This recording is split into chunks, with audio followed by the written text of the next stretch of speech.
Quando você entende que crenças, emoções e intenções são comandos operacionais, não só da sua mente, mas do universo, você entende que a vida não mostra o que é justo, mostra aquilo que você reflete, um espelho do que você é.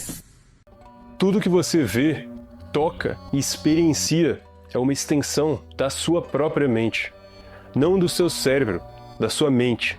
O seu cérebro é só a parte física, tipo um computador. Ele processa, reage, lembra. Mas a mente é o campo onde crenças nascem e de onde toda a realidade é projetada. Segundo a Cabala, tradição milenar judaica que nasceu lá em Abraão, o universo é mental. E assim como é dentro de você, também é fora. Ou seja, não existe separação entre você e o universo. É tudo uma coisa só. Sua mente molda a realidade momento a momento. Você não está separado de Deus, do universo ou da fonte. Você é uma expressão disso que está dentro de você. Um erro é implorar para algo externo, ao invés de criar a partir da consciência que já está dentro de você. Quando você entende que crenças, emoções e intenções são comandos operacionais, não só da sua mente, mas do universo, você entende que a vida não mostra o que é justo, mostra aquilo que você reflete, um espelho do que você é. Crença é o sistema operacional do seu universo pessoal. O que você assume como verdade se torna verdade na sua experiência. Duas pessoas no mesmo ambiente vivem em universos diferentes porque carregam crenças diferentes. E crenças são programáveis. Você pode instalar novas versões de si mesmo e desinstalar versões antigas. Quando você faz isso, a realidade externa se reorganiza para combinar com um novo código interno. Por isso, mudar crenças e mudar a realidade parece magia, mas não é magia, é coerência interna. Mas quem dera se fosse fácil assim, né? Nesse vídeo eu vou te mostrar exatamente porque 99% das pessoas, por mais que tenham as visões de uma vida melhor, a melhor das intenções, falham em criar uma frequência forte o suficiente para a realidade obedecer a elas. E o que a elite do 1% que consegue fazer isso não quer que você saiba. Eu nunca vi o que eu vou falar agora sendo falado no YouTube, então se você está assistindo até agora, presta atenção. Seu cérebro é literalmente um receptor, tipo um rádio antigo que você gira o botão para sintonizar diferentes estações. E a sua mente? A mente são as ondas que esse rádio capta. Isso não é uma metáfora espiritual, é o encontro perfeito entre a neurociência moderna e a sabedoria milenar da Cabala. Quando eu estava fazendo uma disciplina com doutorandos em neurociência na Universidade da Califórnia em Berkeley, em 2016, eles explicaram uma coisa que me marcou muito e que hoje é amplamente aceito na comunidade científica. Você tem um filtro no seu cérebro chamado Sistema Reticular Ativador Ascendente, que funciona exatamente como um sintonizador de um rádio. Ele filtra bilhões de bits de informação por segundo e decide qual frequência chega até a sua consciência. E é aqui que fica doido. Eu comecei a entender que pensamentos são como frequências e que eu tenho a habilidade de realçar uma frequência ou de diminuir o volume de outra frequência. Então, quando você fica preso numa frequência de ansiedade, como eu ficava, outras frequências estão literalmente acontecendo ao seu redor, mas você não consegue perceber elas. É como estar sintonizado na rádio do medo, enquanto a rádio da abundância está transmitindo oportunidades que você simplesmente não capta. O seu cérebro rádio está travado numa estação. Deixa eu te contar uma coisa que aconteceu comigo, acho que eu nunca contei antes aqui. Quando eu tinha 21 anos, eu era estudante de engenharia civil na Federal de Brasília, UNB. Eu nem sabia que eu ia me formar e ainda depois ia me tornar médico. E eu escrevi nessa época exatamente tudo que eu queria viver nos próximos 5 a 10 anos. E cara, uma parte de mim achava que era bom demais para ser verdade. Pensa comigo, eu não tinha uma inteligência excepcional, eu vinha de uma família de classe média brasileira, eu tinha que fazer estágio para pagar os meus gastos. Eu nunca passei necessidade, mas eu também nunca fui playboy. Era só mais um cara comum, com sonhos grandes demais para o tamanho da minha realidade. 8 anos depois, com 29 anos, tudo que eu tinha escrito aconteceu, uma proporção ainda maior do que eu tinha imaginado. Tem uma frase das cartas de Paulo que eu gosto muito: os planos de Deus são maiores do que os seus. Mas aqui que está o segredo que ninguém te conta. Não foi só porque eu escrevi. A realidade não responde às suas palavras. Ela responde à frequência por trás delas. Você pode escrever "sou milionário" 1000 vezes, mas se por dentro você vibra na frequência de escassez, o universo vai te manifestar com mais escassez, por mais bobo que pareça. Na Cabala, isso é explicado como sintonizar ou na frequência sutil, que seria a voz de Deus dentro de você, ou da fonte infinita que está dentro de você, aquela proatividade calma, ou nas frequências reativas do ego, de impulsividade. Cada pensamento que você tem é literalmente uma frequência que você lança no campo quântico. E a partir do momento que você toma consciência, dinheiro, relacionamentos, energia, oportunidades, nada disso acontece com você, tudo flui de você. Você não recebe o que você quer, você recebe o que você é. E a neurociência confirma isso com viés de confirmação. Seu cérebro só te mostra aquilo que é coerente com o que você acredita. A sua mente funciona como um termostato, sempre tentando voltar para a temperatura das suas crenças mais profundas. Mude as crenças no nível da frequência e tudo muda. Então fica comigo, porque agora você está prestes a sair da superfície e ir a fundo. Eu te garanto que esse vídeo vai mudar a sua vida se você prestar atenção até o final.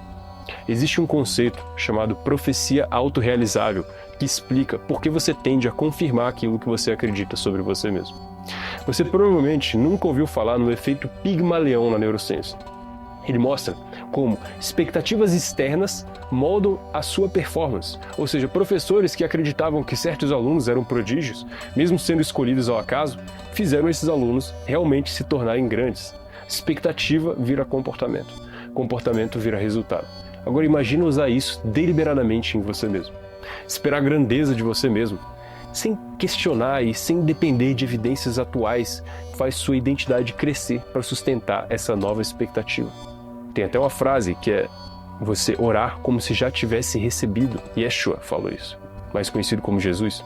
O sistema reticular ativador ascendente, que é esse filtro na sua mente, ele entra aqui. Ele filtra a realidade e decide o que você nota.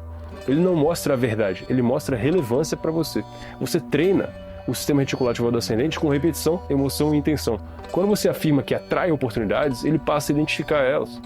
Quando acredita que a vida é difícil e complicada, ele vai bloquear sinais de facilidade e de simplicidade. A física quântica reforça esse princípio com o efeito do observador. A sua atenção colapsa potencial em realidade. Você não é vítima das circunstâncias, é coautor delas. A vida não é sala de aula, é sala de espelhos. Isso revela a grande armadilha. Viver no ter para depois eu fazer e depois eu ser, acreditando que você precisa ter algo primeiro para então fazer e finalmente ser. Isso cria adiamento eterno. Você acha que precisa ter dinheiro para empreender, ter amor para se sentir digno, ter confiança para agir com coragem. Até você ver pessoas que não têm nenhuma dessas coisas tomando oportunidades dos seus sonhos, por exemplo, relacionamentos, que você sempre quis viver, mas acreditou que não era digno ou digna. E talvez você fosse até mais digno ou merecedor do que aquela pessoa. As circunstâncias respondem à identidade, não o contrário. O medo de abandonar a identidade do esforço e de que a vida é complicada e que tem que matar um leão por dia te mantém preso.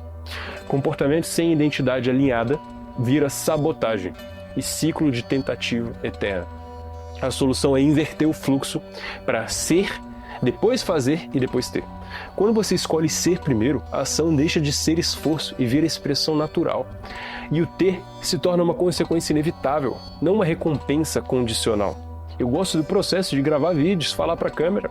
Eu poderia fazer isso por horas. O meu trabalho flui naturalmente. Por horas, eu trabalho final de semana, quando eu quero. A identidade cria vibração e vibração cria atração. Quando você vibra na frequência do que você deseja, essa coisa se aproxima. Você muda a linha do tempo pela crença profunda do que já é. Quando você acredita que já é, o universo reorganiza tudo ao seu redor para confirmar. Não é finge até se tornar, é torne-se até ser óbvio. Identidade é destino, vibração é comando, crença é código-fonte, realidade é consequência. Quando você muda o que é por dentro, o mundo muda por fora. E é aqui que dobrar a realidade deixa de ser fantasia e vira prática. Você para de tentar ter para ser e passa a ser para ter, e tanto faz se ter ou não. E aí essa coisa acontece. Domine o desapego e veja tudo vir até você. Você deixa de procurar sinais e começa a emiti-los. Você deixa de pedir e começa a escolher. Você deixa de esperar e começa a colapsar possibilidades no multiverso. O que eu vou falar agora é das coisas mais importantes que eu já falei aqui. Logo antes de uma grande transformação de identidade na sua vida, parece que o universo conspira contra você. Os pensamentos limitantes não só aparecem, eles gritam. É como se alguém aumentasse o volume daquelas vozes pessimistas no máximo. Aquela ansiedade que você estava superando volta multiplicada com insônia. Aquele vício que você largou bate na sua porta às 3 da manhã e a maioria interpreta isso como um sinal de fracasso. Mas é exatamente o contrário. É sinal que você está prestes a mudar de nível. Na neurociência, isso se chama Extinction Burst, a explosão antes da extinção de um padrão. Quando você está prestes a reescrever conexões sinápticas profundas no seu cérebro, novos caminhos na sua mente, os seus neurônios disparam com força total, desesperados para manter os caminhos antigos. É o seu cérebro gritando: esses padrões me mantiveram vivo até aqui. E aqui que está a sacada. Quando você conscientemente faz aquele padrão, aquele comportamento destrutivo uma última vez, mas totalmente acordado e consciente, observando como um cientista, você ativa o seu córtex pré-frontal, a região de atenção, enquanto executa o comportamento automático. É hackear o sistema operacional enquanto ele roda. E nesse momento de consciência total você escolhe: essa é a última vez. Eu agradeço, mas eu não preciso mais disso. Você vê como não faz mais sentido porque você está consciente. A milenização de velhos padrões enfraquece e novos caminhos neurais se formam. Por isso que na beira de uma mudança surgem as piores tentações. Não é só um teste do universo. É o seu cérebro fazendo o último esforço para te manter na zona conhecida antes de você se tornar quem você veio para ser aqui na Terra.